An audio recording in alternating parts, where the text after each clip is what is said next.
दोस्तों दोस्तों माँ बाप कभी दोबारा नहीं मिलते। हर चीज खरीदी जा सकती है, माँ बाप कभी नहीं खरीदे जा सकते। तो दोस्तों क्या होता है, एक, एक बूढ़ी माँ अपने बेटे के साथ में रहती है। वैसे माँ के साथ बेटा रहना, बेटे को मानो तो अच्छी बात है, क्योंकि हम माँ को रख नहीं सकते। माँ ने हमारे को जन्म दिया, माँ हमारे को रख सकती है, हम माँ को नहीं रख सकते। परंतु फिर भी मैं कहता हूँ कि माँ ने हमारे को रखा हुआ है, हम उसकी इज्जत। तो दोस्तों एक लड़का अपनी माँ के साथ रहता है, बच्चे हैं घर में। दोस्तों उसकी सैलरी होती है 20,000 रुपये। घर आता है, घर आते ही उसने हाथ मुंह धोया और क्या किया, 14,000 उसमें से निकाले और अपनी माँ को दे दी। पत्नी देखने लग रही, 2,000 रुपये उसने अपनी जेब में डाल ली, पीछे बचे 4,000। 14 तो माँ को दे चुके हैं, 2 अपनी जेब में निकाल ली, 4,000 रुपये अपनी पत्नी को दे दी। तो पत्नी ने घर में कलेश खड़ा कर लिया, घर का सारा काम तो मैं करती हूँ, मेरे को तो 4,000, माँ को 14,000। घर में खूब कलेश हो गया जी। लास्ट में बंदे ने क्या किया, बोले अच्छा माँ की 14,000 रुपये आपको देखते हैं क्या, लिया चल माँ के पास। वो लड़का अपनी माँ के पास अपनी पत्नी को लेके गया और बोला, माँ ये 4,000 रुपया तो तुम रख लो, 14,000 रुपये इसको दे दो। माँ ने 4,000 रुपये ले लिया, 14,000 रुपये बहू को हाथ में दे दिया। बहू खुश बहुत। फिर वो आता है और बोलता है, अपनी घरवाली से बोलता है, आपके पास 14,000 रुपये है? नहीं, 14,000 रुपये करेक्ट मेरे पास। तो ऐसे कर, 5,000 रुपये मकान का किराया दे दे। उसने 5,000 रुपये निकाले, मकान किराएदार को दे दी। 4,000 रुपये 5,000 मकान मालिक को किराए को दे दिए और 4,000 रुपये राशन वाले को दे दे। 4,000 रुपये राशन वाले को दे दिए।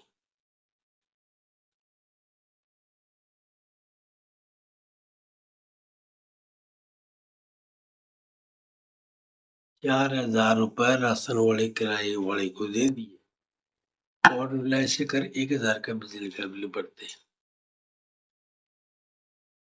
ठीक है, और 2,000 बच्चों की फीस के दे दे। जब तो ये सारा पैसा देके पत्नी के पास सिर्फ बचे 2,000।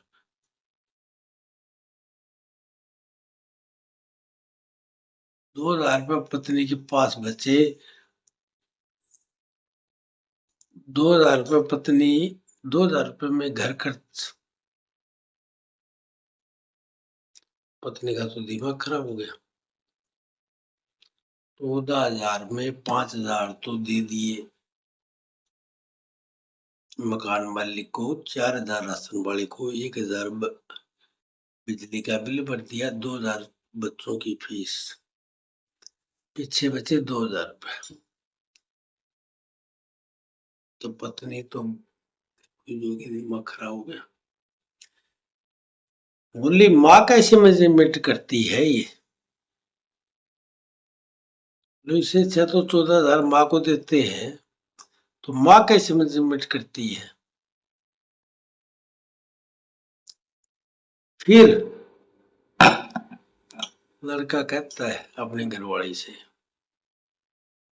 जो मेरी माँ है वह 1 रुपया भी खर्च नहीं करती, पीछे बच गए उसके पास 2,000 रुपये। मैंने सैलरी लेके माँ को दे दी। माँ को बोला कि 2,000 रुपये तो मैं ले रहा हूँ, 4,000 तेरी बहू को दे देता हूँ। तो माँ 14,000 रुपये में सारा घर का काम चलाती है। मैं इज्जत करता हूँ मेरी माँ की। तो मोरल ये है कि माँ के पास बचे 2,000 रुपये। 2,000 रुपये लो हमारे बच्चों के ऊपर खर्च करती है सुबह से शाम तक। कभी कुल्फी दिलवाना, कभी बच्चे की ये डिमांड, कभी बच्चे के लिए ये डिमांड। मेरे पास भी कम पड़ता है तो मैं माँ से ही लेता हूँ। तो मोरल ये है दोस्तों, अपने माता पिता को घर का मालिक बना के रखो, आप नौकर मत बनाओ। जो आपकी सैलरी आती है अपनी माँ के हाथ में रखो। माँ को नौकर नहीं, माँ को मालिक बनाओ। माँ के पास बचता कुछ नहीं है, सिर्फ मान सम्मान है। इतने मान सम्मान में माँ खुश हो जाती है कि तेरे पास से बच्चे मांग के लेते हैं। करना क्या माँ ने? माँ ने कोई साथ लेके जाना है क्या? भविष्य में माँ किसी को दे देगी? नहीं दोस्तों, जो भी माँ के पास बचता है वो आपको ही देती है। तो दोस्तों, मेरा कहने का भाव ये है, अपने माता पिता को घर का मालिक बनाइए, नौकर नहीं। इतनी सी इज्जत के सहारे माँ की इतनी की इज्जत कर दोगे ना आप लोग, इतनी इज्जत के सहारे माँ की उम्र बढ़ जाएगी, 2, 4, 5 साल और जिएगी, उम्र बढ़ जाएगी। माँ बाप की, आपके माँ बाप की उम्र बढ़ जाएगी और आपको दुआएं देगी। माँ बाप अपनी अंतिम सांस तक, माँ बाप होते हैं अपनी अंतिम सांस तक। आपको मैं एक बात बताता हूँ, जिनके माँ बाप मर जाते हैं उनको पूछ के देखो क्या होता है। जिनकी माँ बाप जीते हैं ना, उसको किसी चीज की टेंशन नहीं होती, क्योंकि माँ बाप सब कुछ संभाल लेते हैं। दोस्तों, माँ बाप अपनी अंतिम सांस तक बच्चों के लिए जीते हैं, बच्चों के लिए जीते हैं, छोटा सा पालते हैं, लास्ट तक उसी बच्चे के लिए जीते हैं। आपके बच्चे होंगे जब आपको पता लग जाएगा कि बुढ़ापा क्या होता है। अरे अपने माँ बाप की इज्जत करना सीखो, मेरा कहना तो यही है। जैसे उनने आपको गिल्ले में से उठा के सूखे में सोया माने, और आप गिल्ले में सोइए। अरे वो दिन याद करो जब आप छोटे से पैदा हुए थे। आज आप ज्ञान से ज्यादा बनने की जरूरत नहीं है, माँ बाप से ज्यादा ज्ञान किसी के पास में नहीं है। ज्यादा ज्ञान से बनने की जरूरत नहीं। मेरे को अब मेरा आपने क्या किया